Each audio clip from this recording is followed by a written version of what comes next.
Hello, যদি হাতে সময় থাকে কোয়েল বার্ড এগ নিয়ে কিছু বিস্তর আলোচনা করছি। হ্যাঁ, এই যেগুলো দেখতে পাচ্ছেন আপনারা, এটা হচ্ছে কোয়েল পাখির ডিম। হ্যাঁ, এই ডিম অ্যাকচুয়ালি খাওয়ারই জন্য। কোয়েল পাখির ডিমের যেখানে যেখানে যা বিজ্ঞাপন দেখছেন বিভিন্ন পেজে, আমাকে অনেকেই জিজ্ঞাসা করেন এটা খাওয়ার ডিম কি না। হ্যাঁ, এটা খাওয়ার ডিম। নর্মালি মুরগির ডিম সিদ্ধ করে আমরা যেমন খেয়ে থাকি, এটা তেমনই সিদ্ধ করে বা রান্না করে নানা রকম রেসিপির মাধ্যমে এটা খাওয়া যায়। এগুলো ছোট সাইজের কারণে একজন রোজ 4 থেকে 5টা করে খেতে পারে। তবে এর সাইজ ছোট হলেও এর উপকারিতা কিন্তু দারুণ, যেগুলো মুরগির বা হাঁসের ডিমে পাওয়া যাবে না। আমরা সবাই কম বেশি জানি যে আজকাল বিভিন্ন রকমের ইঞ্জেকশন বা স্টেরয়েড ইউজ করা হয়, বিভিন্ন হরমোনাল কেমিক্যাল ইউজ করা হয় মুরগি বা হাঁস প্রতিপালনে, এবং বার্ড ফ্লু যে রোগটা হয় সেটাও কিন্তু এই মুরগির ভেতরেই থাকে। ফলে এই যে মুরগি বা হাঁসের ভেতরে যে ইঞ্জেকশন বা স্টেরয়েড হরমোন পুশ করা হয়, সেটা কিন্তু তার ডিমেও তার প্রভাব থাকে প্রধানত। তাই অনেকেই চিকিৎসকরা পরামর্শ দিয়ে থাকেন কুসুম বাদ দিয়ে সাদা অংশটা খাওয়ার জন্য, মানে মুরগির ডিমের। আবার অনেক মুরগির ডিমে খেলে অ্যালার্জিও হয়। এছাড়াও মুরগির ডিমের মধ্যে কুসুমে অতিরিক্ত পরিমাণে ব্যাড কোলেস্টেরল থাকে, যেটাকে এলডিএল নামে পরিচিত, যেটা শরীরের মেটাবলিজম সিস্টেমকে ডিসব্যালেন্সড করে দেয়, এবং এই ডিম বেশি খেলে হৃদরোগের সম্ভাবনা বেড়ে যায়। বহু বছর আগে থেকেই মানুষ মুরগির ডিম খাওয়ার চল চলে আসছে, কিন্তু আগে মানুষ এতটা ভয়ঙ্কর রোগের সম্মুখীন হতে হয়নি কখনো। যেমন ঘরে ঘরে এখন ক্যান্সার, হৃদরোগে আক্রান্ত, প্রেশারের সমস্যা, অ্যালার্জি তো আছেই। এই সব রোগ এখন ঘরে ঘরে, কারণ আগে কিন্তু খুব ন্যাচারালভাবে এগুলো প্রতিপালন করা হতো। মাছ, মুরগি ইত্যাদি গৃহপালিত পশু, এগুলো কিন্তু এখন সবই বিভিন্ন রকম কেমিক্যাল ইঞ্জেকশনের মাধ্যমে চাষ করা হচ্ছে অতিরিক্ত ফলনের জন্য, আর সেটার প্রভাব পোহাতে হচ্ছে আমাদের সাধারণ মানুষকেই। তাহলে এবার আসি কোয়েল পাখির ডিম। তাহলে কি সবারই প্রশ্ন, তাহলে আমরা কি মুরগির ডিম খেতে পারবো না? না, আমি সে কথা বলছি না। মুরগির ডিম খেতে আমরা পারি, বাট সেটা কতটা ক্ষতিকারক আমি সেটাই বলছি। এবং লিমিটেড, স্পেশালি যে কুসুমটা থাকে সেটাও একটা, মানে সেটা বাদ দিয়ে খেতে বলছে ডাক্তাররা। এবার কোয়েল পাখির ডিমের যে উপকারিতা সেগুলো আপনাদেরকে জানাই।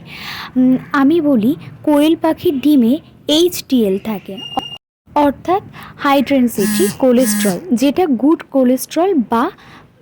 কোলেস্ট্রল বলা হয়, বা ভালো কোলেস্ট্রল।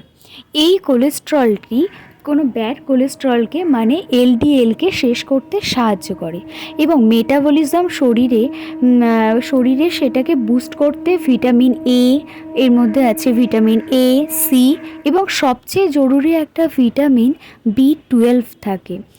কেন এত জরুরি ভিটামিন বি12, তার কারণটা বলছি। কারণ এটা হচ্ছে অ্যান্টি ক্যান্সার ডোজ হিসেবে ব্যবহৃত হয়।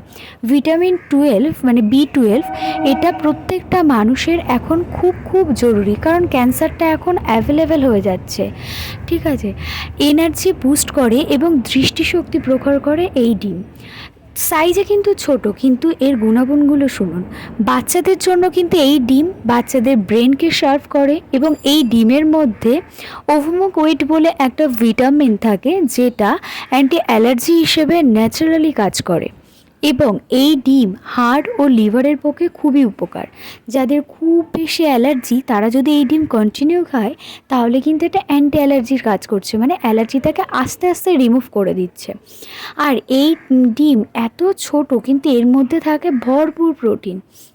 আপনারা সবাই যদি পারেন গুগল বা ইউটিউব, যে কোনো জায়গায় এর উপকারিতাগুলো দেখে নিতে পারেন। আরও কিছু উপকার শুনুন, এখনও শেষ হয়ে যায়নি।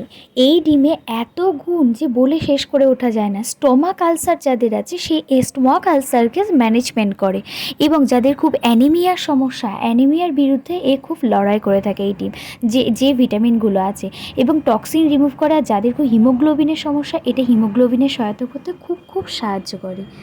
যাদের খুব হাঁটুতে ব্যথা, কোমরে ব্যথা, গাঁটে গাঁটে ব্যথা, এইসব এখানে ক্যালসিয়ামের ঘাটতি পূরণ করে এবং ব্যথা যন্ত্রণাকে অনেকটা হেল্প করে।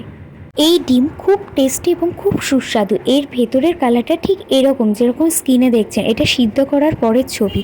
এরা খুব ঘাস খেয়ে থাকে এবং তৃণ তৃণ মানে গাছের মধ্যে থাকতে খুব পছন্দ করে, আর খুব খুব সুস্বাদু হয়। আমি একটা রেসিপি শেয়ার করলাম। ডিমটা সিদ্ধ করে পেঁয়াজ রসুন আদা দিয়ে কষে, তারপর একটু চিলি সস, সোয়া সস, সব রকম সস, একটু পিৎজা মশলা এবং পিৎজা সসও দিয়ে থাকি আমি। তারপর একটা চিলি চিকেনের যে ব্যাপারটা, সেরকম একটা মানে দেখতেও হয় এবং খেতেও খুবই টেস্টি হয়। ব্যাস, আমার রান্না রেডি। এটা একটা দারুণ রেসিপি, একবার ট্রাই করে দেখতে পারো। মাছ মাংস তো আমরা প্রায় দিনই করে থাকি, কিন্তু একটা ভিন্ন স্বাদের রেসিপি একদিন করে সপ্তাহে ট্রাই করে দেখতেই পারেন, কিন্তু বেশ দারুণ আছে এটা। এই পাখির যে কালারগুলো, সেগুলো স্ক্রিনে দেখানো হচ্ছে। এইগুলো হচ্ছে বাটন কোয়েল। এগুলো অনেকে না ঘরের মধ্যে খুব সুন্দর অ্যাকোয়াটিক ইনডোর করে অনেকে পুষে থাকে, এবং এগুলো খুব সুন্দর দেখতে লাগে। এরা তেমন সাউন্ডও করে না, আর এই কালারগুলো খুব সুন্দর। যদি কেউ পুষতে ইচ্ছুক হও, তাহলে আমার সাথে কন্ট্যাক্ট করতে পারো। Thank you.